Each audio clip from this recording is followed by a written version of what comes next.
নিয়মিত ethical hacking video পেতে আমাদের ক্যানভাস চ্যানেলটি সাবস্ক্রাইব করুন। নেটওয়ার্কিং টিউটোরিয়ালের পঞ্চম পর্বে স্বাগতম।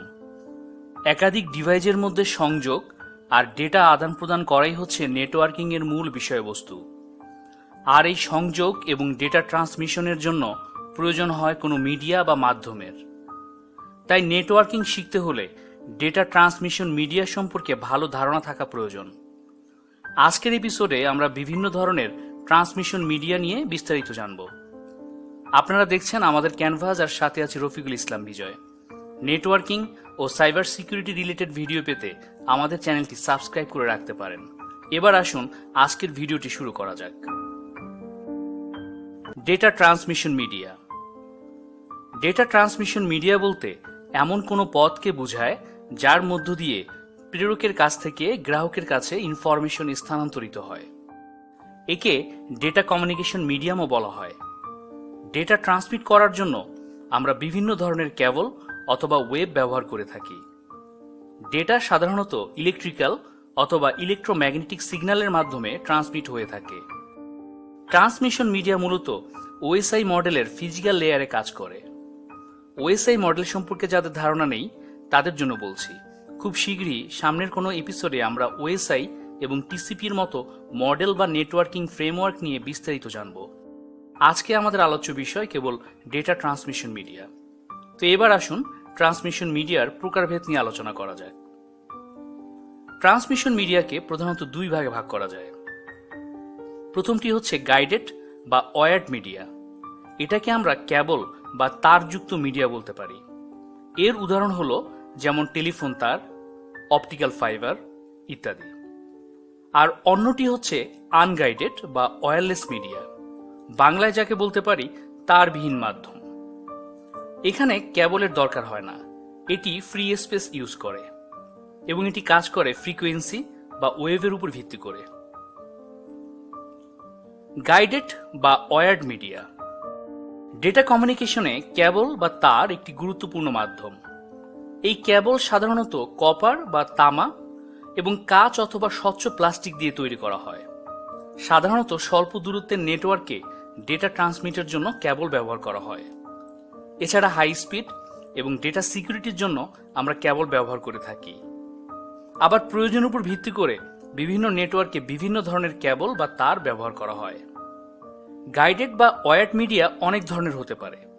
আমরা এর প্রধান তিনটি ধরন নিয়ে কথা বলবো। এগুলো হলো twisted pair cable, coaxial cable এবং অপটিক্যাল ফাইবার বা fibre optic cable.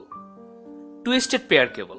Twisted pair কেবলে দুটি কপারের তার একই অক্ষে পরস্পর সুষমভাবে টুইস্টেড বা পাকানো অবস্থায় থাকে এবং এই কন্ডাক্টর তার দুটিকে পৃথক রাখার জন্য এরা ইনসুলেটর বা অপরিবাহী পদার্থ দিয়ে মোড়ানো থাকে।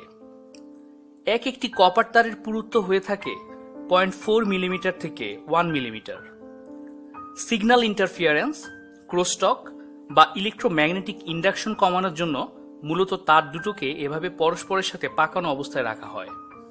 এদের মধ্যে একটি তার ডেটা ট্রান্সমিট করে এবং অন্যটি গ্রাউন্ড রেফারেন্স হিসেবে ব্যবহৃত হয়। টুইস্টেড পেয়ার কেবলে সাধারণত এরকম 4 জোড়া বা 8টি কপারের তার থাকে। এই জোড়াগুলো আবার সুরক্ষা আবরক দিয়ে ঢাকা থাকে। প্রতি জোড়ায় একটি কমন কালারের তার থাকে। ছবিতে যেমন দেখতে পাচ্ছেন, এখানে সাদা রঙের তার প্রতি জোড়ায় একটি করে রয়েছে, আর অন্য 4টি তার থাকে ভিন্ন ভিন্ন রঙের। তারগুলো কানেকশন দেওয়ার সময় 1, 2, 3, 4, 5, 6, 7, 8 নম্বরের ভিত্তিতে সংযোগ দিতে হয়। ছবিতে দেখানো সাদা তারগুলো এখানে গ্রাউন্ড রেফারেন্সের কাজ করে এবং অন্য রঙিন তারগুলো ডেটা ট্রান্সমিট করে থাকে। টুইস্টেড পেয়ার কেবলে data transmission frequency range 5 megahertz এবং এর ব্যান্ডউইথ 10 এমবিপিএস থেকে 1 জিবিপিএস। RJ45 কানেক্টর দিয়ে টুইস্টেড পেয়ার কেবলের কানেকশন দেওয়া হয়। এজন্য RJ45 পোর্ট এবং RJ45 জ্যাক ব্যবহার করতে হয়। RJ মানে হচ্ছে রেজিস্টার্ড জ্যাক। জ্যাকের সাথে ইউটিপি কেবল সেট করার জন্য আমাদের একটি টুলের প্রয়োজন হবে। এর নাম হলো ক্রিম্পিং টুল। টুইস্টেড পেয়ার কেবলের সুবিধা। টুইস্টেড পেয়ার কেবল অন্যান্য কেবলের তুলনায় দামে সস্তা এবং সহজ স্থাপন করা যায়। অ্যানালগ এবং ডিজিটাল উভয় ডেটা ট্রান্সমিশনে এই কেবল ব্যবহৃত হয়। অসুবিধা: ডেটা ট্রান্সমিশন লস অপেক্ষাকৃত বেশি, ডিলে টাইমও অন্যান্য ক্যাবলের চেয়ে বেশি। এই ধরনের ক্যাবল ব্যবহার করে 100 মিটারের বেশি দূরত্বে ডেটা প্রেরণ করা কষ্টকর, তাই বেশি দূরত্বে ডেটা পাঠাতে হলে রিপিটার ব্যবহার করতে হয়। ব্যবহার: কম দূরত্বে ট্রান্সমিশন মিডিয়া হিসেবে টুইস্টেড পেয়ার কেবল সবচেয়ে বেশি ব্যবহার হয়ে থাকে। টেলিফোন লাইন, ডিএসএল লাইন এবং ল্যান নেটওয়ার্কে এটি ব্যবহার করা হয়। শিল্ডের উপস্থিতি ও অনুপস্থিতির উপর ভিত্তি করে টুইস্টেড পেয়ার কেবল দুই ধরনের হয়ে থাকে: ইউটিপি বা আনশিল্ডেড টুইস্টেড পেয়ার এবং এসটিপি বা shielded twisted pair. Unshielded twisted pair কেবলে প্রতি জোড়া তারের চারপাশে কোনো প্রকার শিল্ডিং দ্বারা আবৃত থাকে না। এই ধরনের কেবলে রিপিটার ছাড়া 100 মিটার পর্যন্ত ডেটা পাঠানো যায়। অন্যদিকে শিল্ডেড টুইস্টেড পেয়ার কেবলে ডেটাকে নয়েজ থেকে সুরক্ষার জন্য প্রতি জোড়া তার অ্যালুমিনিয়াম ফয়েল ও প্রোটেক্টিভ কপার শিল্ডিং দ্বারা আবৃত থাকে। এসটিপি কেবলের ব্যান্ডউইথ 16 Mbps থেকে 500 Mbps হতে পারে। ইউটিপি কেবলের অনেকগুলো ক্যাটাগরি আছে। এগুলো হলো ক্যাট 1, 2, 3, 4, 5, 5E, 6, 6A এবং ক্যাট 7। এদের ডেটা রেট, ম্যাক্সিমাম লেংথ এবং ব্যবহার ভিন্ন ভিন্ন হয়ে থাকে। এই চার্ট থেকে আমরা দেখতে পাচ্ছি টেলিফোন কেবল হিসেবে ক্যাট 1 ব্যবহার করা হয় এবং এদের মধ্যে সবচেয়ে লেটেস্ট ভার্সন হচ্ছে ক্যাট 7। সচরাচর ক্যাট 5 এবং ক্যাট 5E এর ব্যবহার আমরা বেশি দেখে থাকি। এছাড়া আজকাল অত্যাধুনিক অফিসগুলোতে ইথারনেট প্রোটোকল হিসেবে ক্যাট 6A এবং ক্যাট 7 কেবলের ব্যবহার দিন দিন বাড়ছে। কোএক্সিয়াল কেবল: কোএক্সিয়াল কেবলের একদম মাঝে থাকে একটি কপার তার এবং এই তারটি মোড়ানো থাকে অপরিবাহী প্লাস্টিক ফোমের ইনসুলেশন দিয়ে। এই ইনসুলেশন ফোমের চারপাশ আরেকটি নেটের মতো ধাতব আবরণে জড়ানো থাকে। সবশেষ এই আবরণের বাইরে আরেকটি প্লাস্টিকের জ্যাকেট মোড়ানো থাকে। অর্থাৎ দুটি বিদ্যুৎ পরিবাহী এবং দুটি অপরিবাহী স্তরের সাহায্যে কোএক্সিয়াল কেবল তৈরি করা হয়। এই কেবলে বিদ্যুৎ পরিবাহী স্তর দুটি একই অক্ষ বরাবর থাকে বলে একে কোএক্সিয়াল কেবল বলা হয়। ভেতরের বিদ্যুৎ পরিবাহী তারটি কপার ওয়্যার, যার মধ্য দিয়ে ইলেকট্রিক্যাল সিগন্যাল বা ডেটা প্রবাহিত হয়। ছবিতে আমরা দেখতে পাচ্ছি ভিতরের পরিবাহী ও বাইরের পরিবাহী তারকে পৃথক রাখার জন্য এদের মাঝখানে অন্তরক পদার্থ হিসাবে ফোমের ইনসুলেশন ব্যবহার করা হয়েছে এবং বাইরের পরিবাহী তারকে প্লাস্টিকের জ্যাকেট দিয়ে ঢেকে রাখা হয়েছে। মেটালিক শিল্ড বা ধাতব আবরণটি তড়িৎ চুম্বকীয় বাধা থেকে ডেটা সিগন্যালকে রক্ষা করে। সাধারণত বিএনসি কানেক্টর দিয়ে এই ধরনের কেবল কানেকশন দেওয়া হয়। কোএক্সিয়াল কেবল দুই ধরনের: থিন নেট এবং থিক নেট। থিন নেট কেবলের পুরুত্ব 0.25 ইঞ্চি হয়ে থাকে এবং রিপিটার ছাড়া 185 মিটার পর্যন্ত দূরত্বে ডেটা পাঠাতে পারে। একে 10^2 বলা হয়। এর ব্যান্ডউইথ হল 10 Mbps। আর থিকনেট কেবলের পুরুত্ব 0.5 ইঞ্চি হয়ে থাকে এবং রিপিটার ছাড়া 500 মিটার পর্যন্ত দূরত্বে ডেটা পাঠাতে পারে। একে 10^5 বলা হয়। এর ব্যান্ডউইথ 100 Mbps থেকে 2 Gbps পর্যন্ত হতে পারে। কোএক্সিয়াল কেবলের সুবিধা: ডেটা স্থানান্তরের গতি বেশি, কেবলের ট্রান্সমিশন লস অপেক্ষাকৃত কম, অ্যানালগ এবং ডিজিটাল উভয় ডেটা ট্রান্সমিশনে এই কেবল ব্যবহৃত হয়। টুইস্টেড পেয়ার কেবলের চেয়ে এই কেবলের মাধ্যমে অধিক দূরত্বে ডেটা পাঠানো যায়। এটি ফাইবার অপটিক কেবলের তুলনায় দামে অনেক সস্তা এবং সহজে বহনযোগ্য। কোএক্সিয়াল কেবলের অসুবিধা: কোএক্সিয়াল কেবল টুইস্টেড পেয়ার কেবলের চেয়ে ব্যয়বহুল। ডেটা ট্রান্সফার রেট তারের দৈর্ঘ্যের উপর নির্ভর করে। রিপিটার ছাড়া 1 কিলোমিটারের চেয়ে বেশি দূরত্বে ডেটা পাঠানো যায় না। এই কেবলের সাহায্যে নেটওয়ার্ক ডিভাইসের মধ্যে সংযোগ স্থাপন কিছুটা কঠিন। কোএক্সিয়াল কেবলের ব্যবহার: টেলিভিশন নেটওয়ার্ক, ডিশ টিভি বা cable TV network, CCTV network এবং ল্যান বা লোকাল এরিয়া নেটওয়ার্কে কোএক্সিয়াল কেবল বহুল ব্যবহৃত হয়। ফাইবার অপটিক কেবল: ফাইবার অপটিক বা অপটিক্যাল ফাইবার হলো খুব চিকন এক ধরনের কাচের তন্তু, আর এই জাতীয় কতগুলো অপটিক্যাল ফাইবারের সমন্বয়ে তৈরি হয় ফাইবার অপটিক কেবল।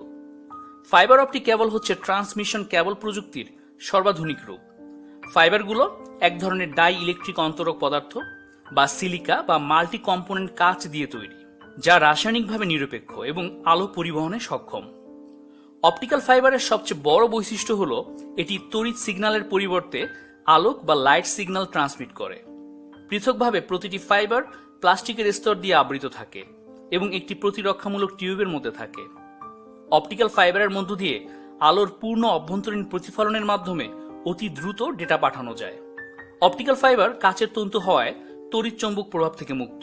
এই কেবলের মাধ্যমে ডেটা আদান প্রদানের জন্য লেজার রশ্মি ব্যবহার করা হয়। বর্তমানে যেসব অপটিক্যাল ফাইবার পাওয়া যায় তার ডেটা ট্রান্সমিশন হার 100 Mbps থেকে 2 Gbps। SC connector, ST connector, MTRJ কানেক্টরের সাহায্যে অপটিক্যাল ফাইবারকে বিভিন্ন ডিভাইসের সাথে কানেকশন দেওয়া হয়। এবার আমরা ফাইবার অপটিক কেবলের গঠন সম্পর্কে জানব। ফাইবার অপটিক কেবল প্রধান 5টি স্তরে বিভক্ত থাকে। এগুলো হলো core, cladding, coating, strengthening fibres এবং কেবল জ্যাকেট। কোর হলো ফাইবার অপটিক কেবলের সবচেয়ে ভিতরের স্তর। এটি ডাই ইলেকট্রিক পদার্থ যা প্রধানত সিলিকা, মাল্টি কম্পোনেন্ট কাঁচ বা স্বচ্ছ প্লাস্টিক দিয়ে তৈরি হয়। এর ব্যাস 8 থেকে 100 মাইক্রোমিটার পর্যন্ত হয়ে থাকে। এই কোরের মধ্য দিয়েই লাইট সিগন্যাল প্রবাহিত হয়। কোরের পরিসর যত বড় হয় তত বেশি লাইট সিগন্যাল সঞ্চালিত হয়, অর্থাৎ ডেটা ট্রান্সফার রেট তত বেশি হয়। ক্ল্যাডিং, কোরকে ঘিরে থাকা কাচের ঘন স্তরটিকে বলা হয় ক্ল্যাডিং। ক্ল্যাডিং হলো একটি ডাই ইলেকট্রিক পদার্থ যা আলোর প্রতিফলন করতে পারে এবং এটি কোর থেকে নির্গত আলোক রশ্মি প্রতিফলিত করে তা আবার কোরে ফেরত পাঠায়।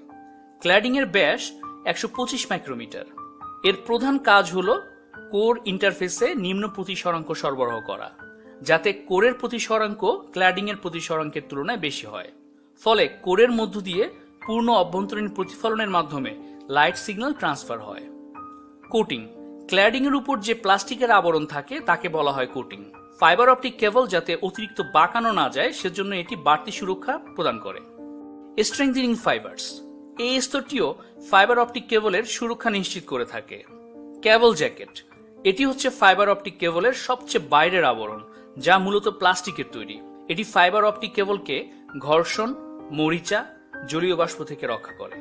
ফাইবার অপটিক কেবলের প্রকারভেদ। কোরের ব্যাস অনুযায়ী ফাইবার অপটিক কেবলকে 2 ভাগে ভাগ করা যায়। এরা হলো সিঙ্গেল মোড ফাইবার এবং multi mode fibre. Single mode fibre, এই কেবলে একসাথে কেবল একটি আলোক সংকেত বা লাইট সিগন্যাল প্রেরণের পথ থাকে, অর্থাৎ শুধুমাত্র একটি ট্রান্সমিশন করতে পারে। কোরের ব্যাস 8 থেকে 10 মাইক্রোমিটার হয়ে থাকে। এটি দীর্ঘ দূরত্বে ডেটা পাঠানোর ক্ষেত্রে উপযোগী। কলেজ, বিশ্ববিদ্যালয় এবং টেলিফোন কোম্পানিতে এটি ব্যবহৃত হয়। মাল্টিমোড ফাইবার, এই কেবলে একসাথে একাধিক আলোক সংকেত বা লাইট সিগন্যাল প্রেরণের পথ থাকে তথা একসাথে একাধিক ট্রান্সমিশন হতে পারে। কোরের ব্যাস 50 থেকে 100 মাইক্রন হয়ে থাকে। এটি স্বল্প দূরত্বে ডেটা পাঠানোর ক্ষেত্রে উপযোগী।